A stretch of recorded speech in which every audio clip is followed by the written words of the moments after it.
Muito boa noite, amigos do Checkmate da sua TV Babitonga. Mais um programa especial para você, com exclusividade e sempre com muita informação. E hoje uma informação nacional, com uma personalidade nacional catarinense, joinvilense, desde sexta-feira, dia 13 de setembro, a ministra Idely Salvati, que está aqui conosco nos estúdios da TV Babitonga. Muito boa noite, ministra Idely. Boa noite, Salvador. Boa noite aos telespectadores. Que bom tê-la aqui. Não é fácil trazer uma ministra aqui, né? Temos que pegar no voo, na passagem. Mas agora com obrigações de maior responsabilidade, né? Depois do título muito honroso, né? Como foi para a ministra receber esse título depois de tantos anos, né? Olha, na verdade, a formação política sua eu coloquei, nasceu aqui, né? Inclusive eu coloquei na sessão, né? Foi o mote do meu discurso, de que o título de cidadã honorária de Joinville, para mim, é, na realidade, uma segunda certidão de nascimento. Porque eu nasci fisicamente em São Paulo, né? Mas eu nasci como mãe, como professora, como sindicalista, como política, foi aqui em Joinville, né? E em tempos duros, né? Duros, porque quando eu cheguei aqui em Joinville, eu cheguei em plena ditadura militar, 1976, né? E eu vim de Curitiba, né, onde eu fiz a minha faculdade, eu me formei, sou licenciada em Física pela Universidade Federal do Paraná, né? E então, quando terminei o meu curso, aí nós tínhamos já, né, na época, o meu companheiro, o meu ex-marido Mescoloto, nós tínhamos uma relação já de alguns anos de convivência e de trabalho comum na área de comunidades eclesiais de base, na Igreja Progressista, né, lá em Curitiba. E aí nas SEBs, né? E aí recebemos o convite dos padres Facchini, né? Na época o João ainda era... Já esteve aqui no Checkmate também. Ainda na época o João Facchini ainda era padre, né? Os dois comandavam a paróquia Cristo Ressuscitado, que era em Santa Catarina pioneira praticamente destes trabalhos mais vinculados à teologia da libertação, né? Os círculos bíblicos, as comunidades eclesiais de base, as pastorais sociais, né? Então nós recebemos o convite para, né, vir para Joinville, poder integrar a equipe, né? E aí viemos para cá e foi para mim o meu grande aprendizado, né? Porque aqui dentro da filosofia, né, da teologia da libertação, da opção preferencial pelos pobres, nós fomos morar lá no Bemmerwald. É muita presença nas periferias da cidade, próximo da população. Exatamente, então fomos morar, nos inserimos ali na vida do bairro. O Bemmerwald naquela época estava iniciando, né, aquela grande expansão. Só para você ter uma ideia, hoje onde a gente foi morar não existe mais, né? O grande eixo ali, né? A avenida Paulo Schroeder tomou conta ali da nossa meia água. Mas só para ter uma ideia, na época que nós fomos morar lá no Bemmerwald, ainda tinha atrás da nossa casa uma grande área com um campo de futebol, né? E eu me lembro que tinha muitas jabuticabeiras e a gente colhia as jabuticabas e eu fazia geleia para o ano inteiro com as jabuticabas ainda do campo de futebol lá do Bemmerwald, só para ter uma ideia. Hoje está totalmente dominado. Mas se vão 30 mais de 30 anos, né? Anos, é muito tempo.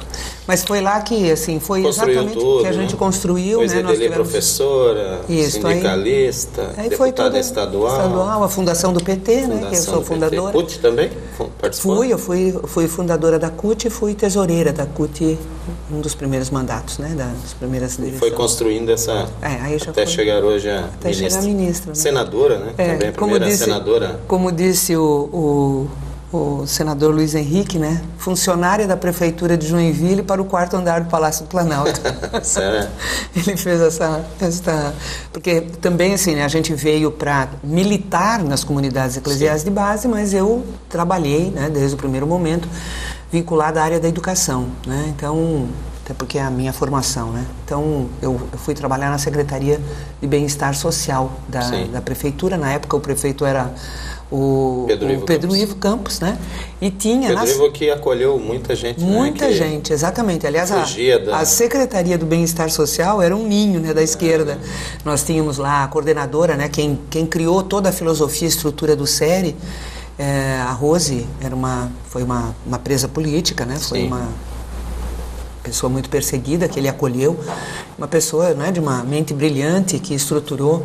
E veja só como, eu até comentei na solenidade, né, a Tânia Eberhard era funcionária do SERI Bucarém, onde eu deixava meu filho, né? Então ela trocava a fralda do meu filho. Então assim, as coisas, né, que hoje vereadora, né, e secretária da Saúde do Estado, né? Então, assim, toda esta liga, né? Então tem muita história, a gente tem muita ligação com Joinville, uma vida... Apesar de hoje, nessa correria, não dá para estar todo o tempo aqui, né? Não dá, mas a cabeça está o tempo inteiro ligada, né? Até porque... E não dá para fazer política em Santa Catarina sem pensar em Joinville. Joinville é peça estratégica no tabuleiro para o que quer que seja na área do desenvolvimento econômico, seja na área política, né? Joinville é peça-chave. E eu disse, inclusive, que eu não tenho nem como me esquecer de Joinville, porque o meu secretário executivo lá no Ministério é o Claudinei Nascimento, que é nascido aqui em Joinville. Nessa trajetória, ministra, aproveitando suas lembranças, né, e até esse momento, qual é o pior e o melhor momento nessa trajetória política que a senhora considera? O pior ou o melhor? Ou são todos bons momentos, não, mesmo aqueles todos duros? Os momentos têm o seu lado bom, o seu lado ruim. Assim é a vida, né? Assim é a vida. Mas aquilo que eu coloquei, né, na sessão, eu queria inclusive aqui reafirmar, né? Por que Joinville foi muito importante na minha formação, né? Joinville foi o meu molde, né? Ele me formou. E foi aqui, por essa militância, por essa aproximação, por estar vivendo, né? Eu inclusive comentei, né, na sessão, como era bom os tempos que eu tinha vizinhos de frequentar a casa. Hoje, na minha condição, tomar café, pedir o copo de açúcar, olha, eu estou com uma emergência, dá para dar uma olhadinha no filho, né, e tal, aquela coisa que só a convivência de vizinho, né, a gente tem, né, mas este molde, né, esta forma, né, que Joinville foi para mim, eu trago permanentemente, e ela é decisiva, né, no papel que eu desempenho hoje, no posto onde eu estou, né? Porque quando você vai determinar, você vai decidir, você vai contribuir, né, dar a sua opinião junto à presidenta Dilma, né, na definição, né, do que vai ser feito, como vai ser feito, a pergunta fundamental é: para quem vai ser essa servir? Política, né? E esta decisão vai beneficiar ajuda. Quem, né? Essa vivência sua de base. Exatamente. E aí a posição, você ter um lado, né? Você ter um lado.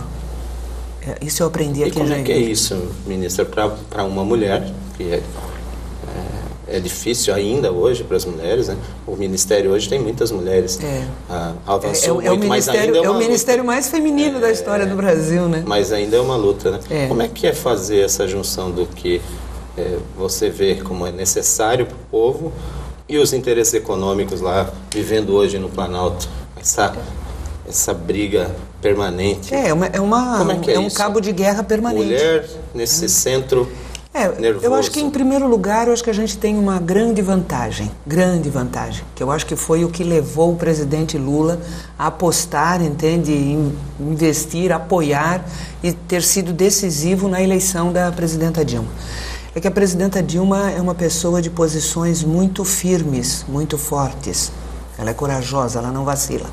Ela tem lado, claríssimo, e ela toma as decisões com muita firmeza. E a outra questão é de que, ao longo dos 10 anos, né, dos 8 anos do governo do presidente Lula, ela foi peça estratégica. Então, ela conhece profundamente toda a máquina. Quando a gente vai debater qualquer tema com ela diz: você esqueceu que eu fui uma das principais articuladoras, né, do projeto do PAC, do Minha Casa Minha Vida, do sistema elétrico, dos royalties, né? Então, é muito bom, porque ela conhece profundamente, inclusive as disputas né, dos interesses econômicos que estão colocados em cada um dos projetos. E essa, por exemplo, quando ela comprou a briga, né, da questão da redução da tarifa de energia elétrica, ela comprou esta briga por conhecer profundamente o setor, né? Mas depois não aumentou? E de saber... Não passou a aumentar? A oposição disse que acabou, tiraram o aumento, a redução já voltou? Não, é porque nós temos reajustes permanentes. Se não tivesse feito a redução, teria sido feito em cima daquele preço do outro patamar. do preço antigo, né? Então, e por que ela comprou esta briga? Porque, por ter sido a pessoa que, né, capitaneou a reestruturação do sistema elétrico, ela tinha pleno conhecimento com números, com dados, entende? Onde que incontestáveis, de que na conta de energia elétrica de todos os brasileiros, nós continuávamos pagando a construção das usinas e das linhas de transmissão. Ainda continuávamos pagando, mesmo elas já tendo sido pagas, né, já tendo cumprido a etapa, porque quando você constrói tem um período, né, de pagamento que vai para a conta de todo mundo, certo? Mas só que isso já estava pago. Então, como eles queriam renovar, nós vamos renovar, não tem problema de renovar. Só que vocês vão parar de cobrar o que já está pago. E aí ela permitiu... E é uma briga grandiosa, assim como a dos mais médicos, né? A dos juros, né? Dos mais médicos, outra briga, mas essa eu não tenho a menor dúvida que a presidenta Dilma ganhou, né? Ganhou, inclusive porque ninguém consegue sustentar, entende, de que não tem que trazer médico, quando ficou comprovado, né, pela inscrição e tal, de que nós não temos mesmo o número de médicos suficientes para ir. Joinville pediu 14 médicos. E mais, né? Será que está bom para Joinville, no seu ponto de vista? Eu acho que sim. Tá bom? Porque tem... certeza? Não, mas deixa eu lhe dizer, é porque tanto Joinville como Florianópolis, Blumenau, são cidades aonde os médicos brasileiros, né, os médicos formados aqui no Brasil, eles têm condições de ter outros postos de trabalho. Então aqui é interessante trabalhar financeiramente, inclusive, para eles, né? Mas ainda faltam médicos. Mas mesmo não querem ir muito lá para a periferia, né? Ministra, nós vamos ao primeiro e rápido intervalo aqui do nosso programa. Já voltamos com Checkmate e Ideli Salvati no tabuleiro. É só um instantinho.